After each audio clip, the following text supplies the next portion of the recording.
오늘 만나보실 모델 혼다 파일럿인데요. 세대가 지나면서 새로운 모습으로 돌아왔습니다.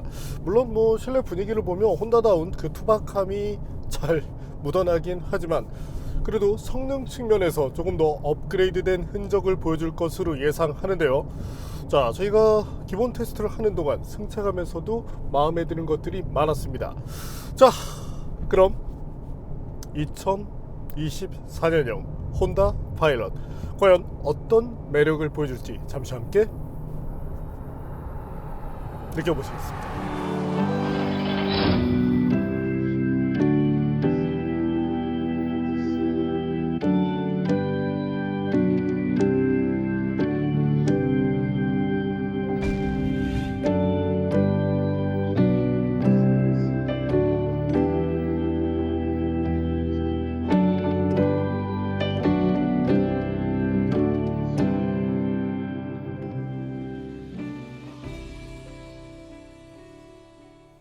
8년 만에 풀체인지된 혼다 파일럿입니다. 최근 대형급 SUV들이 많아졌죠. 파일럿도 북미 시장에서 성장한 정통 SUV답게 탄탄한 기본기를 갖추고 있는데요. 첫인상부터 강한 모습을 보여줍니다. 커다란 그릴을 중심으로 얇게 디자인된 헤드램프, 그 사이를 연결하는 크롬 장식 등 전체적으로 크고 웅장한 모습을 보이려 노력한 흔적이 보입니다. 블랙 컬러의 그릴도 멋지죠. 범퍼에도 힘을 줬는데 좌우측은 M 패키지가 적용된 BMW 모델들을 연상시킵니다. 측면은 전통적인 박스형 SUV의 모습인데 나름대로 C필러의 멋을 내 세련미를 추구하려 했습니다. 그러나 타사 대비 간결함을 유지한 형태라 최신 모델러스의 세련미는 조금 부족해 보입니다. 그래도 튼튼해 보이는 SUV의 느낌은 잘 살렸고요. 휠은 멀티스포크 타입이며 20인치급 타이어와 매칭시켰습니다. 후면도 간결한데요. 커다란 테일램프를 시작으로 선보다 면을 강조한 디자인을 사용했습니다. 파일럿이란 모델명도 크게 표기했고요. 그래도 하단 스키드 플레이트에는 멋을 더했죠.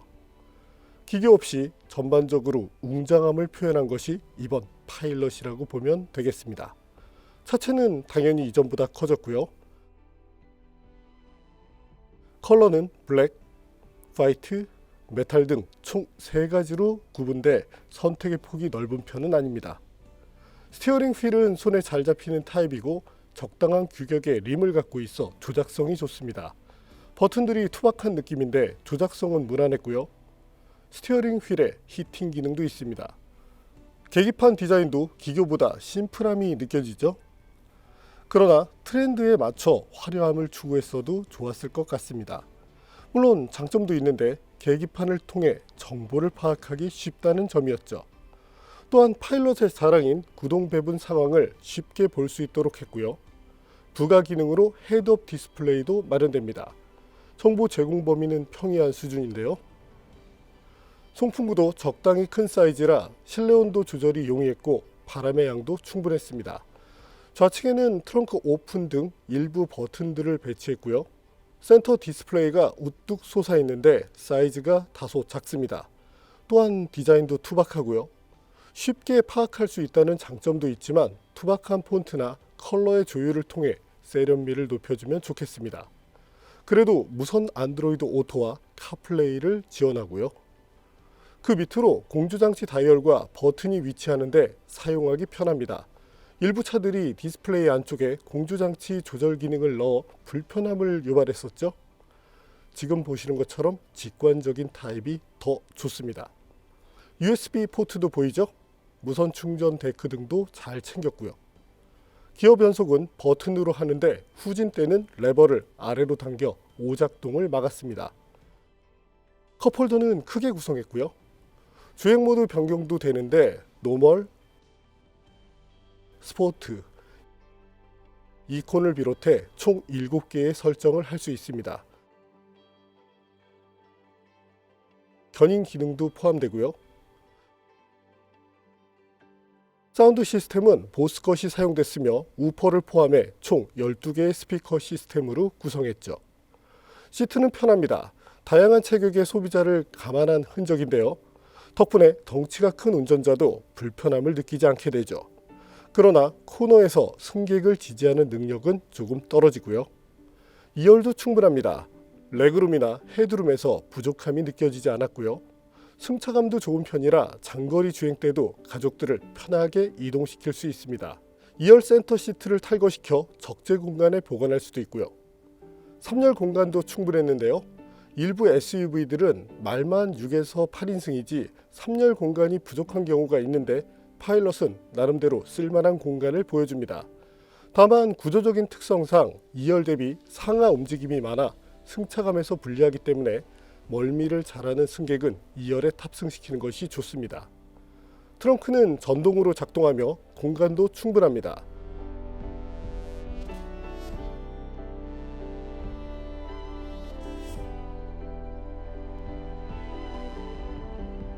트렁크 내에 있는 워크 어웨이 락 버튼을 누르면 차에서 멀어졌을 때 도어까지 잠궈주기 때문에 편하고요. 이번 파일럿은 에이다스에도 신경 썼는데요. 새로운 혼다 센싱은 90도 및 120도 광각 카메라를 통해 다양한 것들을 인식하는데 무난한 기능성을 보였습니다. ACC를 기본으로 차선 유지 보조 기능도 있어 장거리 운전이 편했고요. 저속 환경을 위한 트래픽잼 어시스트도 운전의 피로감을 낮춰줍니다. 자, 이콘 모드에서 시내 주행 모드로 시험을 할 텐데요. 자, 가속 페달 밟았을 때 일단 2단 넘어갈 때 미세한 진동이 있긴 합니다. 뭐 크게 신경 쓸 정도는 아닌데 예민하신 분들은 좀 느낄 수도 있을 것 같아요. 다시 해볼까요? 네, 2단 쪽으로 넘어갈 때 약간 있긴 한데 뭐 이것 자체가 크게 거슬리는 것은 아닙니다. 다만 저희도 이제 다양한 분들을 대상으로 하는 만큼 좀 예민한 분들은 그 변속 체결, 이게 그냥 훅 하고 나가는 과정에서의 변속 자체는 매우 부드럽게 이루어지거든요. 다만 이제 특정 환경 10에서 20km 사이 때 변속할 때 정말 부드럽게 가속할 때는 그런 진동감을 약간 느낄 수 있다고 봐주시면 됩니다. 자, 반면 그냥 우리가 일상적으로 가속하듯이 이렇게 운행할 때는 진동감이 크지 않고요. 배기량의 여유가 있는 만큼 차가 달려나가는 느낌도 부드럽게 전개가 됩니다. 다른 엔진들도 그렇지만 이 혼다의 V6 엔진 상당히 부드럽다는 점이 장점인데요. 그리고 이번에는 변화가 생겼습니다. 이전에는 SHC 방식의 VTEC, 현재는 DOHC iVTEC이라는 엔진이 사용되고 있는데, 자, 일단은 캠이 늘어난 것이 가장 큰 특징이 되겠죠. 출력도 높아지긴 했어요. 기존의 국내 기준, 이제 PS 기준으로 285마력 정도 됐었죠. 반면 지금은 289마력으로 약간 더 상승한 것을 보여줍니다. 토크는 예전이나 지금이나 동일한 36.2kg/m를 갖고 있고요. 그래서 이 엔진 배기량 대비 효율성으로 놓고 보면 최근 트렌드에 맞춰 본다면 평이한 수준이라고 볼 수 있겠습니다. 그래도 이점이 되는 것이 10단 자동 변속기를 달았죠. 이를 통한 다단화, 그리고 이 변속기를 다단화 시켰는데 효율성이 떨어지면 소비자도 큰 메리트를 느끼지 않습니다. 물론 뭐 스펙만 보고 좋아하시는 분들도 있어요. 하지만 중요한 것은 스펙보다는 직접 운전자가 차를 타고 주행하는 부분이죠. 자, 부드럽게 다시금 속도를 올려가 볼까요? 자, 힘을 조금 줬어요. 50% 부드럽게 킥다운이 되면서 엔진이 정말 부드러운데요. 그리고 지금은 노면 자체가 좋지 않아서 불필요한 노이즈가 좀 들리긴 한데 저희가 테스트한 결과 정숙성도 매우 좋았습니다. 먼저 정숙성부터 볼까요? 자, 저희가 측정한 결과 이 인증 노면을 기준으로 대단한 정숙성이 나왔습니다. 그리고 조금은 거친 일반 노면에서 주행했을 때 이때 60dB 정도가 나왔거든요. 그래서 이 정도의 수치면 사실상 대단한 정도의 정숙성이라고 봐주시면 됩니다. 특히 이 차 앞모습 딱 보면 면적 자체가 넓잖아요. 그래서 공기 저항 부분에 대해 분리할 수밖에 없는데 이 정도면 충분히 잘 해내는 모습을 보여줍니다. 자, 그럼 이번에는 혼다 파일럿과 한번 달려볼까요? 타이어 스펙으로 봤을 때 현재 H급이 사용되고 있죠. 그래서 최고 속도는 대강 그 미국 시장을 기준으로 해서 아마도 한 200km, 시속 200km 정도에서 제한이 되지 않을까 싶네요. 일단 180km를 넘어서면서 이 저항감이 생겼거든요. 실제 최고 속도 자체는 힘이 없어서가 아니라 시속 180km 정도 GPS 기준이겠죠. 이때 제한이 걸린다고 봐주시면 됩니다. 뭐 이 차 가지고 과속하는 분들은 많지 않을 거예요. 그리고 서스펜션이 부드러운 편인데, 자 지금도 뭐 160km 이상 이렇게 주행하고 있는데, 자 스티어링 휠 혹시 보셨나요? 제가 부가적인 조작을 하지 않았습니다. 기본적인 직진성을 충분히 확보했다는 얘기거든요. 서스펜션을 부드럽게 만들었는데 직진성이 확보되지 않는 모델들도 있습니다. 어찌 보면 이제 설계 부분에서의 한계 때문인데, 지금 파일럿 이와 같은 특성은 이 차의 주 무대인 이제 직선로가 계속 펼쳐져 있는 북미 시장에도 적합하고, 우리나라 같은 환경에서도 고속도로를 주행할 때 운전상 불필요한 스트레스를 주지 않기 때문에 조금 더 이상적인 셋업이라고 말씀드리고 싶네요. 이 직진한다는 것 자체가 여러분들은 굉장히 쉽다고 생각하시지만, 저희 같은 경우는 이제 뭐 다양한 파트의 연구원분들과 이렇게 커뮤니케이션하고, 또는 뒤에서 저희가 또 궁금한 것들을 이렇게 여쭤보기도 하고 그러거든요. 자, 근데 의외로 이 직진성을 확보하는 것도 대단한 노하우라고 하는데, 역시 뭐 나름대로 기술의 혼다, 그런 점들을 잘 보여주고 있네요. 그리고 현재처럼 이렇게 주행을 하고 있을 때, 이때 크루징 상태가 되겠죠. 이 드라이브 샤프트 이쪽으로 전달되는 이 동력을 차단시켜서 앞바퀴만 구동되도록 할 수 있습니다. 지금 보이죠? 네. 그래서 연비 효율을 높여주는데요. 하지만 연비 자체가 매우 좋다고 보기는 어렵습니다. 저희가 최근에 이제 다양한 차들을 테스트했었고, 특히 하이브리드 시스템을 사용하고 있는 도요타 상당히 좋은 연비를 보였죠. 반면 저희가 테스트한 이 파일럿의 연비는 리터당 9km를 약간 넘어서는 정도였습니다. 시내 주행 때도 한 6에서 7km, 어떻게 보면 시내 주행이 좀 더 낫다고 볼 수도 있을 거예요. 이 차는 어떤 그 연비에 의한 그 효율성보다는 조금 더 편안하게 주행하는 데 초점을 맞추고 있다고 봐주시면 되겠습니다.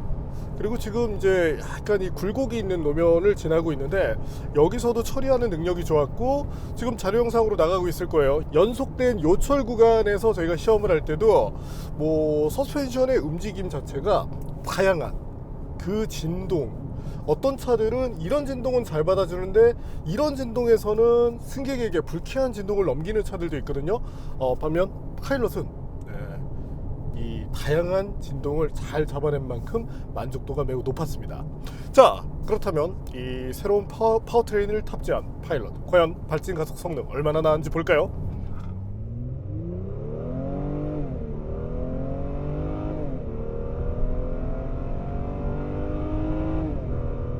저희가 테스트한 결과 8.5초대가 나왔습니다. 좀 실망스러워요. 엔진 출력이 뭐 미미하게 올랐고, 사실 이런 것들은 양산 편차에 의한 뭐 의미 없는 그런 수치라고 볼 수 있는데, 그래도 일단 오르긴 올랐단 말이에요. 자, 근데 이전 모델보다 약 1초 이상 떨어졌습니다. 그래서 예전에는 동급 모델 중에 가장 빠른 것이 파일럿이었는데, 이제는 동급 모델 대비 조금 아쉬운 수준이 됐어요. 그렇다고 뭐 하이브리드 시스템을 써서 연비를 대폭 높인 것도 아니기 때문에, 이런 것들은 혼다가 좀 분발해 줄 필요가 있겠습니다. 자, 그렇다면 이렇게 떨어진 이유가 뭘까요? 물론 뭐 변속기들 좋은 거 쓰고 다 잘했습니다. 근데 무게가 많이 들었죠. 저희가 마지막에 테스트했었던 혼다 파일럿과 잠시 두 차 무게를 비교해 볼까요? 자, 보시는 것처럼 대략적으로 150kg 정도가 늘었습니다. 성인 2명이 더 탑승하고 있는 상태가 된 거예요. 그럼 당연히 발진 가속 성능도 떨어지게 되겠죠. 물론 연비 측면에서도 불리함이 나올 것 같은데,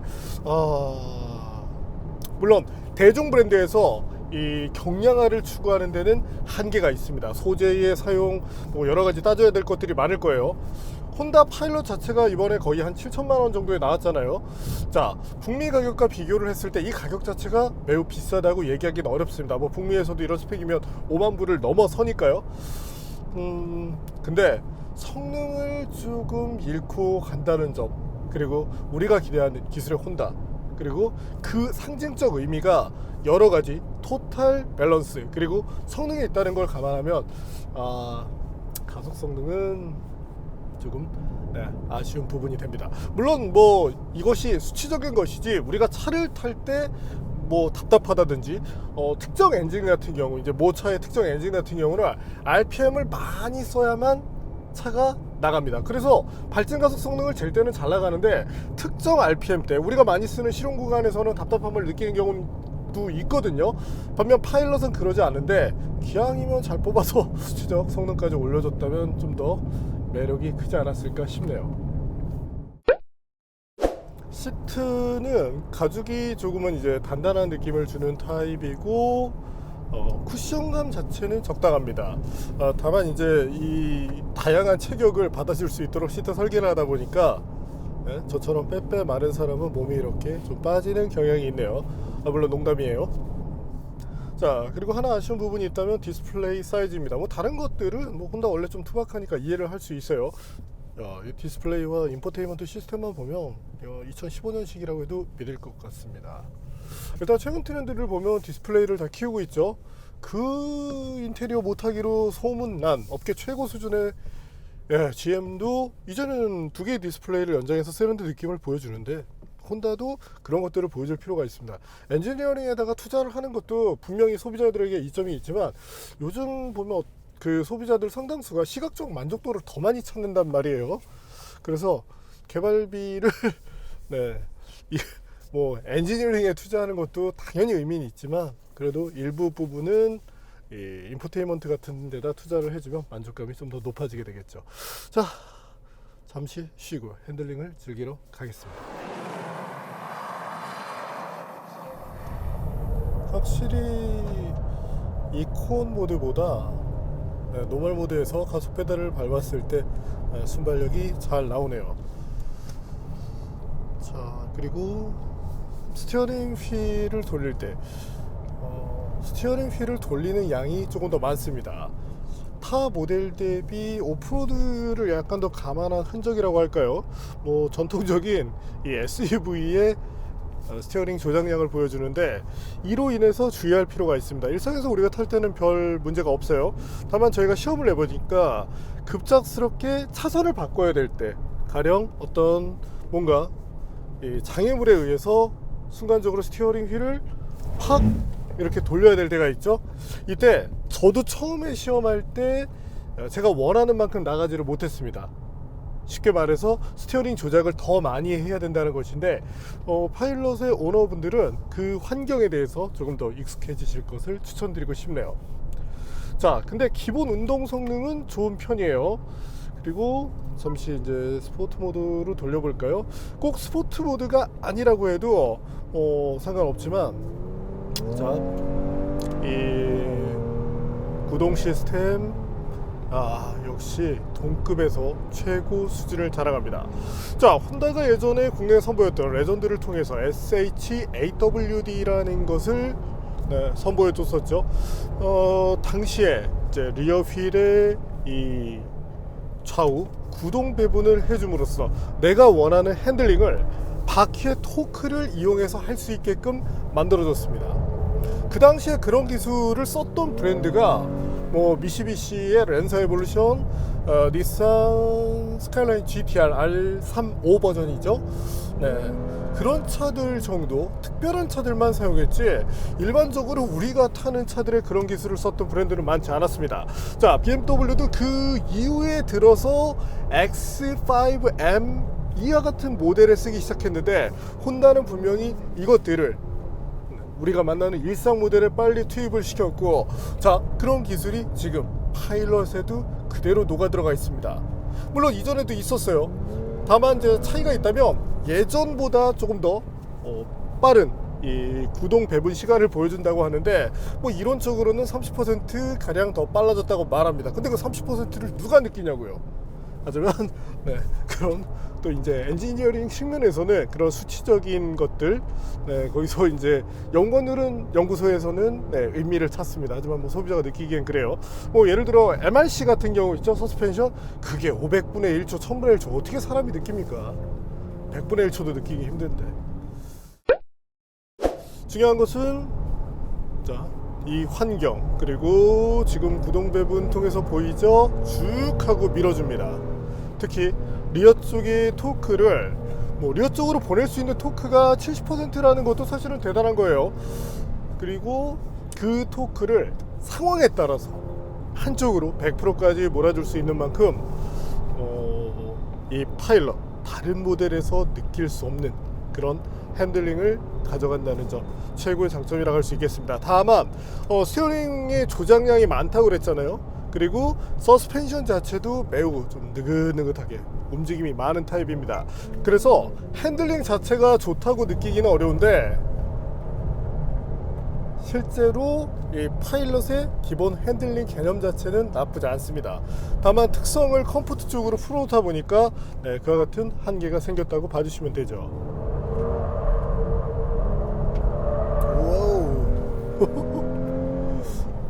TCS 정도만 꺼도 이제 운전자가 뭘 할지 차가 예상해서 이 허용 범위를 확 켜주네요. 그리고 차이가 있습니다. 이 토크를 보내는 것 지금 보이시나요? 뒤쪽으로 아주 그냥 쫙 밀어주죠. 살짝 오버 느낌이 있을 정도로, 오버스티어 느낌처럼 약간 밀려나는 느낌이 있지만 사실은 밀려나진 않아요. 자, 가속대는 앞쪽으로 구동력을 보내주고, 자, 지금처럼 코너링, 지금 보이시죠? 왼쪽 뒷바퀴 쪽으로는 사실 뭐 하중도 그쪽으로 빠지지 않지만 필요한 쪽으로 하중을 받는 쪽에서 쫙 하고 밀어주면서, 그렇죠. 타 모델 대비 가속 성능은 떨어졌지만 그래도 기술적 측면에서 이런 것들이 뭐 빨리 달리기 위함이 아니라 여러분들이 운전하는 환경을 조금 더 안전하고 편하게 만들어준다는 데 의미가 있습니다. 자, 쭉 코너를 돌다가 가속 페달을 밟고 있어요. 지금 속도는 대략 80. 자, 확 뺍니다. 와, 안 밀려나네. 그냥 부드럽게 싹 제어하면서 안전하게. 아마 지금 동급 모델에서 이 정도 모션 보여준 차는 파일럿이 최초예요. 제가 모 모델에서는 이것도 이제 동급인데 그 얘기를 드리지 않았습니다. 하도 이제 마음고생을 많이 해서. 그 차도 사실 좀 심각하게 돌아가는 문제가 있었어요. 근데 와, 이 부분에서 진짜, 왜냐면 지금 조금 전에는 진입할 때 보통 저희가 70에서 75km 정도인데 80까지 갔거든요. 중요한 건 스테빌리티를 기가 막히게 잡았습니다. 물론 뭐 이것들이 중요하지 않다고 생각하시는 분들이 계실 거예요. 자, 누군가에게는 인포테인먼트 시스템이 중요할 겁니다.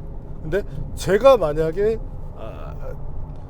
저는 뭐 괜찮을 수 있지만 제가 제 가족에게 예를 들어 와이프에게 얘 같은 굳이 저희는 큰 차를 좋아하지 않지만 이런 차가 필요하다면 전 파일럿을 선택할 것 같네요.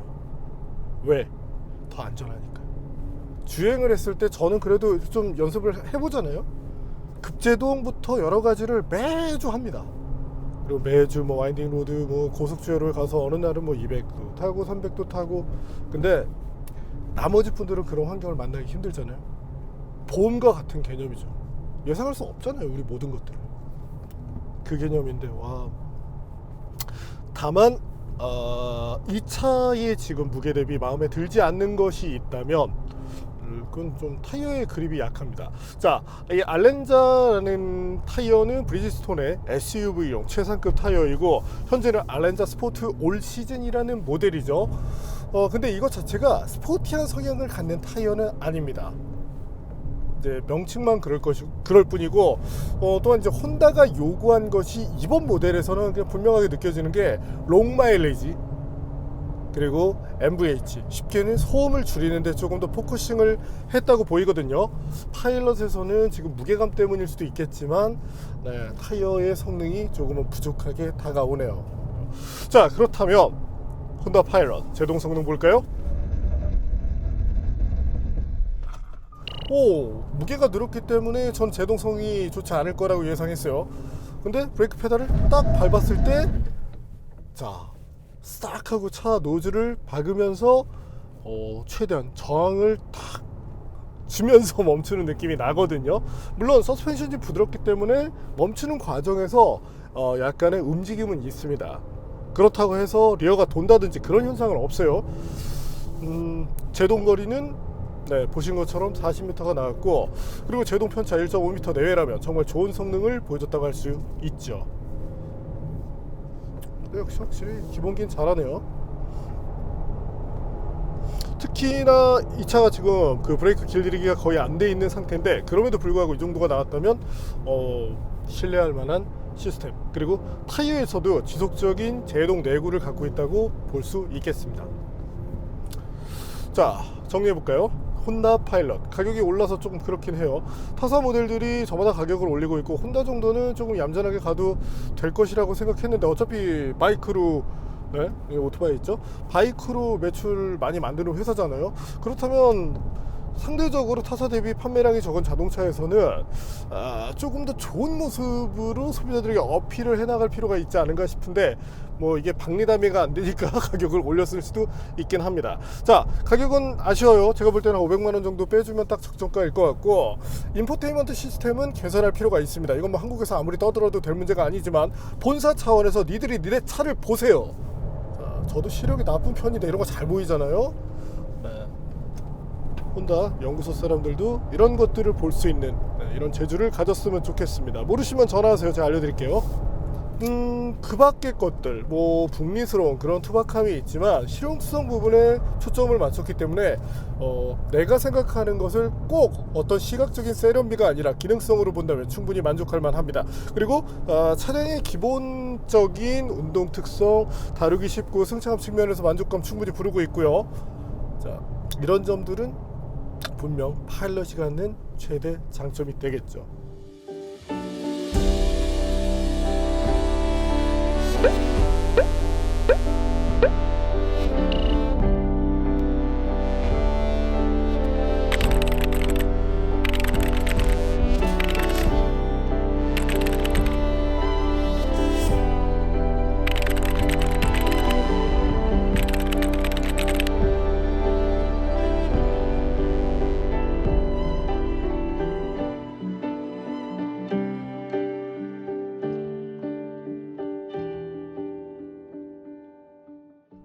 네, 오늘 만난 혼다 파일럿,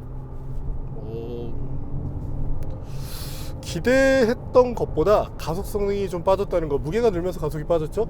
그 부분이 약간의 아쉬움으로 다가오긴 합니다. 물론 이 차에서 이 차를 선택하면서 가속 1초 때문에 못하겠다 그러면 포르쉐 카이엔 터보급 아니면 아우디 RSQ 8 그 정도 타면 만족할 만합니다.